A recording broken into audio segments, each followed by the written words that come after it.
Você sabe o que considerar para o dimensionamento de uma piscina? Qual a pior situação de carregamento? Como elaborar um projeto bem detalhado? Continue neste vídeo que eu vou te ensinar.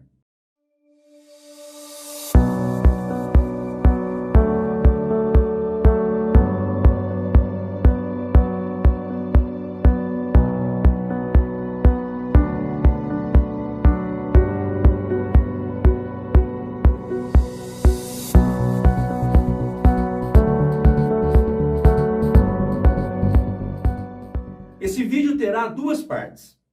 Na primeira, eu explicarei para você quais ações devemos considerar no dimensionamento de uma piscina e qual a situação crítica. Para tanto, eu utilizarei alguns slides do meu curso de Projeto Estrutural Prático para Piscinas e Reservatórios, para facilitar a sua compreensão.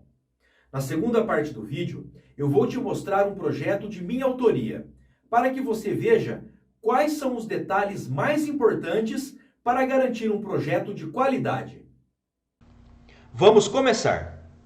Antes de iniciarmos os cálculos para o dimensionamento de qualquer estrutura, é extremamente importante enxergarmos corretamente quais são as ações que estarão atuando e quais os efeitos que estarão ocorrendo na estrutura.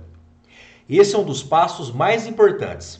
Afinal, de nada adianta o dimensionamento ser feito com base em esforços que não representam a realidade da estrutura sob a ação das cargas. Por isso, não pule ou faça com pressa essa etapa.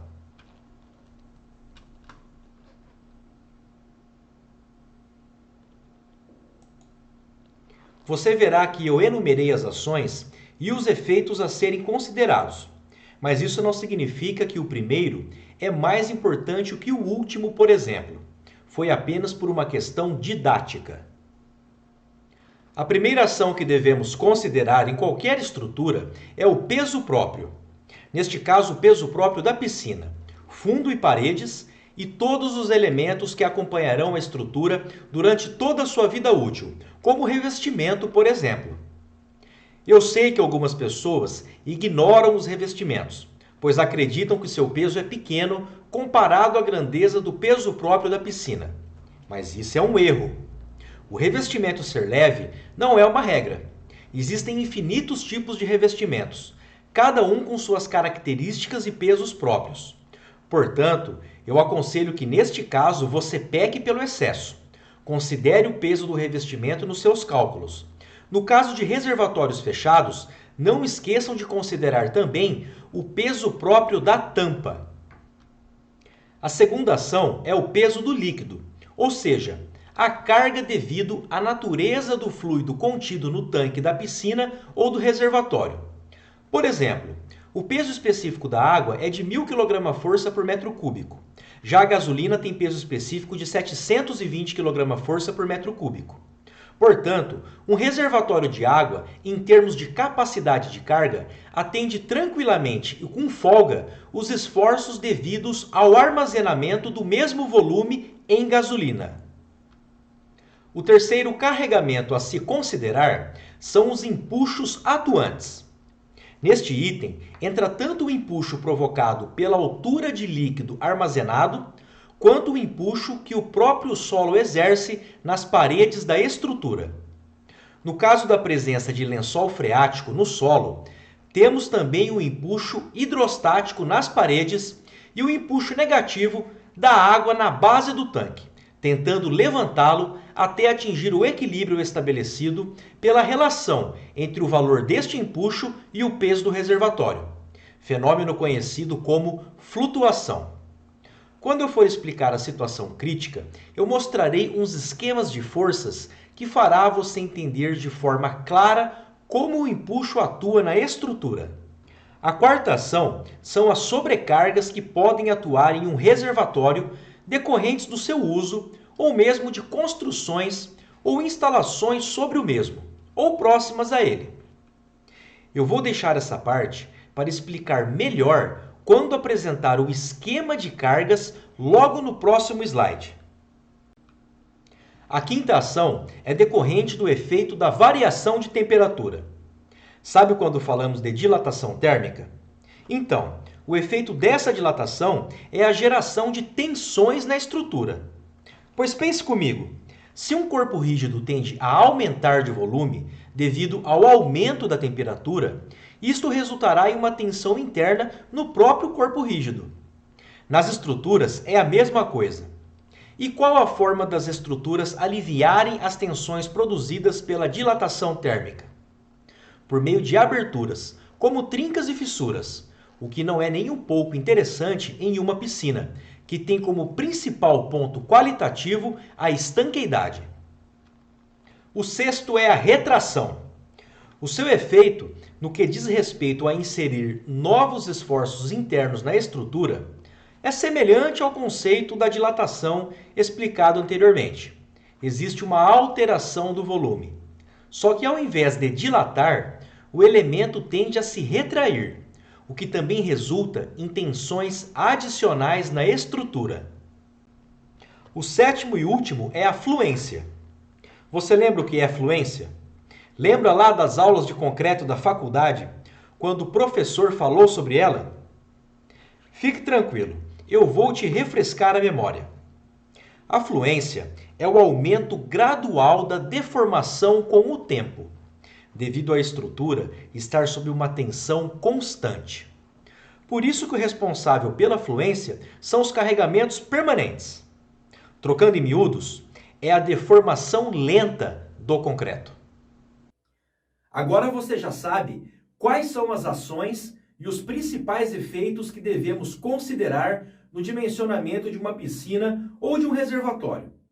Mas para deixar esse conteúdo ainda mais completo, eu vou explicar para você qual é a situação crítica para uma estrutura como esta. E esta é a grande sacada. Se você souber resolver e dimensionar para a pior situação, isto contemplará também, com certeza, as demais situações. Vamos lá?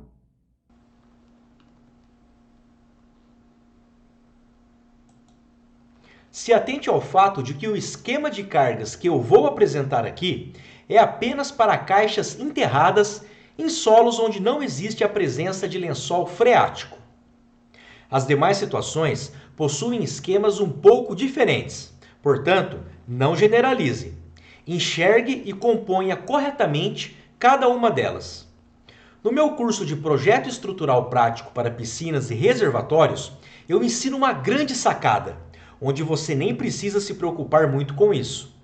Porque, na verdade, acredite, eu já me preocupei o bastante por você. Não é à toa que o curso leva em seu nome a palavra prático. Bom, vamos por partes. Este esquema refere-se à caixa vazia do reservatório. Se fosse uma piscina, era só desconsiderar a tampa. Nessa situação, veja que a estrutura está sob o efeito do empuxo do solo, tanto no fundo quanto nas laterais. Ou seja, nesse caso, as paredes do reservatório acabam trabalhando como muros de arrimo, que evitam a entrada do solo para dentro do reservatório. No corte horizontal, perceba que a intensidade do empuxo é relativa à altura da seção onde passa o corte H, a meia altura. Este corte horizontal poderia ter sido feito mais embaixo ou mais para cima. Assim, ao olhar este empuxo no corte horizontal, os vetores mudariam de intensidade, aparecendo menores caso o corte H fosse feito mais acima ou maiores caso o corte H fosse feito mais abaixo. Agora veja o esquema quando a caixa está cheia. Além do empuxo do solo, a estrutura também está sob o efeito do empuxo interno da água. Note no esquema que os empuxos estão em direções opostas, ou seja, o empuxo da água provoca um alívio na estrutura. Logo, esta é a situação em que a estrutura está mais confortável para trabalhar. Portanto, a situação crítica, ou seja, a situação em que a estrutura está suportando sozinha o maior carregamento, é quando a piscina está vazia. Lembra de quando falamos sobre as sobrecargas? Então, um cuidado que devemos tomar é que se houver algum carregamento sobre a tampa ou mesmo ao lado da caixa, temos que levar isto em consideração. Sobre a tampa é mais tranquilo, pois ela entra como uma carga adicional, que seguirá o mesmo encaminhamento do peso próprio da tampa, ou seja, vertical de cima para baixo. Já nas laterais, esta sobrecarga causará uma compressão no solo, que ao deformar-se na vertical, causa uma expansão na horizontal. Estando o solo em contato direto com a lateral da caixa, o mesmo transfere para a hélice de carregamento. Mas existe um limite para essa influência, que é de uma distância de 2 vezes a altura total da caixa.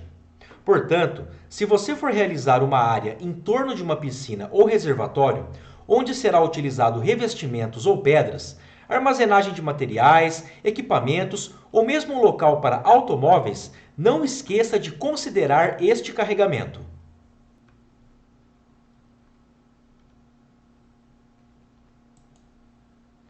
Agora que você já sabe quais são as ações e os efeitos a se considerar para o dimensionamento de uma piscina ou um reservatório, posso partir para a segunda fase deste vídeo, que é a apresentação de uma parte do projeto de uma piscina que eu elaborei. Por meio deste projeto, eu vou mostrar para vocês alguns detalhes de singularidades que não podem deixar de constar em um projeto. Lembre-se sempre, um bom projeto é um projeto que não deixa dúvidas. Bom, dando início à apresentação dos projetos, este aqui é o primeiro projeto, o projeto arquitetônico da piscina. É uma piscina residencial feita em um condomínio. Aqui você tem os desenhos em planta e aqui os cortes desta piscina. Logo a seguir é possível ver a folha 1 do projeto de estruturas, onde você tem em planta a forma e a armação dessa piscina. Perceba que nesta folha você mostra regiões onde você irá detalhar melhor na folha seguinte os detalhes. Nesse caso aqui, na folha 2, teremos o detalhe 3, que mostrará o reforço e o encontro das paredes, como é feita essa armação. Na folha 2, temos aqui os cortes, temos aqui o corte A, corte B, corte C e o corte D. Em qualquer um deles, vamos pegar, por exemplo, aqui o corte B. Nós temos no detalhe 1, como vai ficar a armação das paredes. No detalhe 2, como vai ficar a armação da laje de fundo. No próprio detalhe 2, é possível ver também o detalhe dos reforços externos e internos, bem como a amarração entre as paredes e a laje de fundo. E no detalhe 3 vai ser possível ver a amarração entre as paredes. Basicamente aqui, no detalhe 2, amarração entre laje de fundo e parede, com o reforço horizontal. As armações do reforço externo e do reforço interno.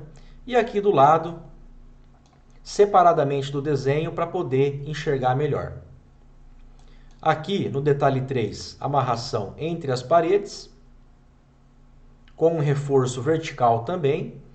E da mesma maneira, lateralmente, temos para enxergar melhor aqui essas armações de amarração entre paredes. No detalhe 1, temos aqui os espaçadores colocados para manter a posição das telas soldadas na parede, através de espaçadores do tipo gancho. E logo mais acima, para economizar, foi feito os espaçadores do tipo caranguejo.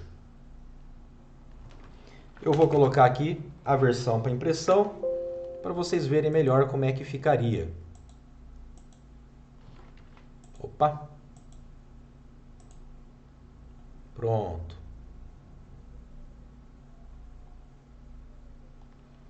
Beleza? E assim finalizamos mais este vídeo. Eu espero que você tenha gostado e que este conteúdo contribua de alguma forma para o seu desenvolvimento profissional. Caso tenha ficado com alguma dúvida, deixe no comentário que eu terei o maior prazer em te responder. E se você achar que mais colegas de profissão devem assistir este vídeo, basta você curtir, para que o YouTube entenda que este é um conteúdo bacana para ser compartilhado. Um forte abraço e até o próximo vídeo.